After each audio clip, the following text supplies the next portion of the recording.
Bismillahirrahmanirrahim. Assalamualaikum warahmatullahi wabarakatuh. Alhamdulillah, alhamdulillahilladzi bi ni'matihi tatimmus shalihat. Alhamdulillahilladzi hadana li hadza wa ma kunna linahtadiya laula an hadana Allah. Asyhadu an la ilaha illallah wa asyhadu anna Muhammadar Rasulullah.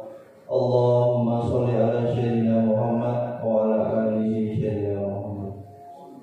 Rabbi shrah li sadri wa yassir li amri wa hlul 'uqdatam min lisani yafqahu qawli. Alhamdulillah, segala puji hanya bagi Allah Subhanahu wa taala yang telah memberikan segalanya nikmat kepada kita semua, sehingga pada pagi hari ini dengan segala nikmatnya ditemani dengan hujan ya, kita masih bisa sholat subuh berjamaah di mushola Az-Zikra dan dilanjutkan dengan sama-sama membaca dan mendengarkan Al-Quran dan hadis. Semoga Allah selalu memberikan keistiqomahan kepada kita semua. Amin. Amin.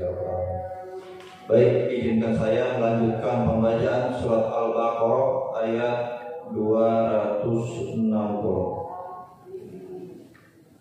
A'udzu billahi minasy syaithanir rajim. Bismillahirrahmanirrahim. Wa idh qala Ibrahim rabbi arini kaifa tuhtil maut. Qala awalam tu'min. Qala bala walakin liyatma'inna qalbi. Qala fahud arba'atan minat tayri fasurhunna ilayka thumma ij'al ala kulli jabalin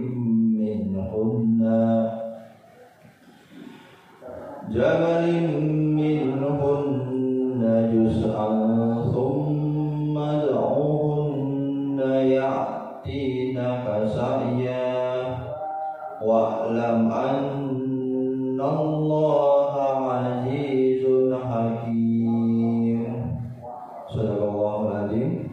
Artinya, dan ingatlah ketika Ibrahim berkata, Ya Rabbku, perlihatkanlah kepadaku bagaimana engkau menghidupkan orang-orang yang mati. Allah berfirman, apakah engkau belum yakin? Ibrahim menjawab, aku telah meyakininya, akan tetapi agar hatiku tetap mantap dengan imanku. Allah berfirman, kalau demikian, ambillah 4 ekor burung, lalu cincanglah semuanya olehmu, kemudian letakkanlah tiap-tiap bukit satu bagian dari bagian-bagian itu. Kemudian panggillah mereka, niscaya mereka akan datang kepadamu dengan segera. Dan ketahuilah bahwa Allah Maha Perkasa lagi Maha Bijaksana. Penjelasannya, Ibrahim bermaksud hendak meningkatkan pengetahuannya dari ilmu yakin kepada ainul yakin. Dia ingin melihat proses kehidupan itu dengan mata kepalanya sendiri. Oleh sebab itulah dia mengatakan, Rabbi arini kaifa tuhtil maut. Qala awalam tu'min. Qala bala walakin liyatma'inna qalbi. Ya Rabbku, perlihatkanlah kepadaku bagaimana engkau menghidupkan orang mati. Allah berfirman, Belumkah yakinkah engkau? Ibrahim menjawab, aku telah meyakininya, akan tetapi agar hatiku tetap mantap dengan imanku. Sedangkan hadis yang diriwayatkan Imam Al-Bukhari berkenaan dengan ayat ini bersumber dari Abu Salamah dan Sa'id dari Abu Hurairah radhiyallahu anhu. Dia menceritakan Rasulullah sallallahu alaihi wasallam bersabda, kepada Ibrahim saat berkata, "Ya Rabbku, perlihatkanlah kepadaku bagaimana engkau menghidupkan orang mati." Allah berfirman, "Belum yakinkah engkau?" Ibrahim menjawab, "Aku telah meyakininya, akan tetapi agar hatiku tetap mantap dengan imanku." Demikian juga hadis riwayat Muslim.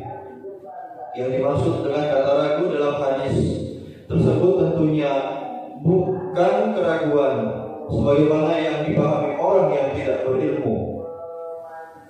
Pengenai jawaban tentang hadis ini diantaranya adalah penjelasannya. Kemudian selanjutkan dengan firman Allah Azza wa Jalla berikutnya, qala fahud arba'atan minat tayri fasurhunna ilaik. Kalau demikian, ambillah 4 ekor burung, lalu cincarlah semuanya olehmu. Al-Aufi menceritakan dari Ibnu Abbas mengenai makna firman-Nya, fasurhunna ilaik. Dia mengatakan, artinya ikatlah. Setelah mengikatnya, lalu dia menyembelih dan memotong-motongnya, mencabuti bulu-bulunya, mencabik-cabiknya, serta mencampur adukan antara satu bagian dengan bagian yang lain. Setelah itu Ibrahim membagi-bagi bagian tubuh burung-burung tersebut dan meletakkan bagian-bagian itu pada setiap burung. Ada yang berkata bahwa jumlah burung itu 4, tetapi ada juga yang mengatakan berjumlah 7 burung. Ibnu Abbas mengatakan, Ibrahim mengambil kepala burung itu dengan tangannya. Kemudian Allah Azza wa Jalla menyuruhnya untuk memanggil burung-burung tersebut.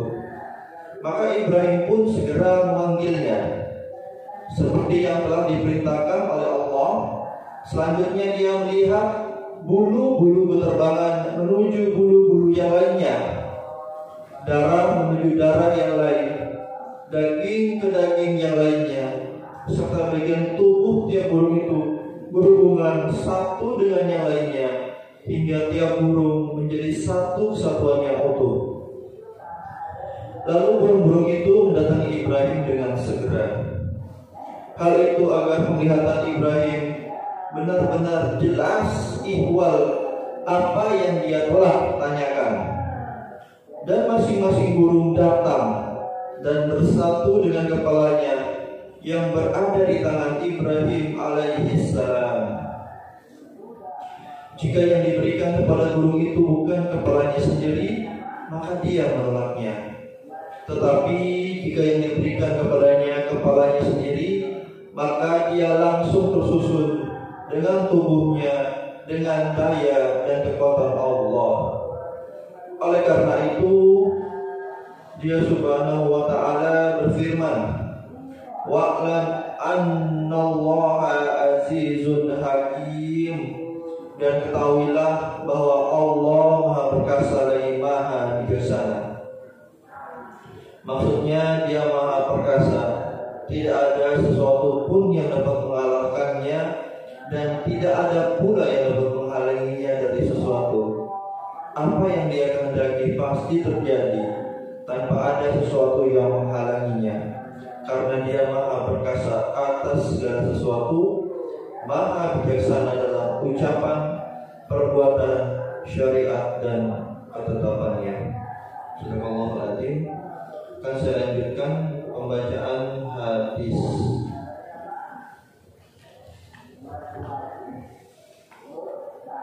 Hadis ke-6 tentang bab berlaku sederhana dalam beribadah.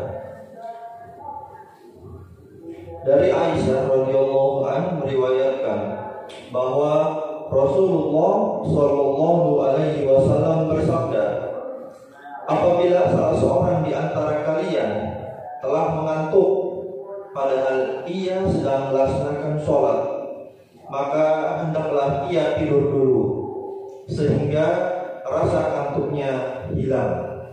Karena sesungguhnya salah seorang di antara kalian jika melakukan sholat dalam keadaan kantuk, maka ia tidak tahu. Barangkali ia hendak memohon ampunan kepada Allah, tetapi ia justru mencaci maki dirinya sendiri. Muttafaq alaih. Penjelasannya, di dalam hadis ini terdapat perintah kepada orang yang mengantuk ketika sholat untuk menghentikan sholatnya. Maksudnya, setelah ia menyempurnakan sholatnya dengan sholat yang ringan. Saya ulangi sekali lagi. Dari Aisyah radhiyallahu anhu meriwayatkan bahwa Rasulullah Shallallahu Alaihi Wasallam bersabda, apabila salah seorang di antara kalian telah mengantuk, padahal ia sedang melakukan sholat, maka hendaklah ia tidur terlebih dahulu, sehingga rasa ngantuknya hilang. Karena sesungguhnya jika salah seorang di antara kalian melakukan sholat dalam keadaan ngantuk, maka ia tidak tahu. Barangkali ia hendak memohon ampunan kepada Allah, tetapi ia justru mencaci maki dirinya sendiri. Muttafaq alaih. Penjelasannya, dalam hadis ini terdapat perintah kepada orang yang mengantuk ketika sholat untuk menghentikan sholatnya.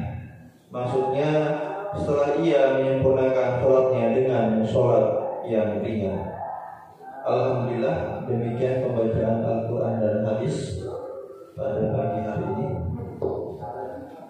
Seperti biasa, kamu ini Pak, apa ini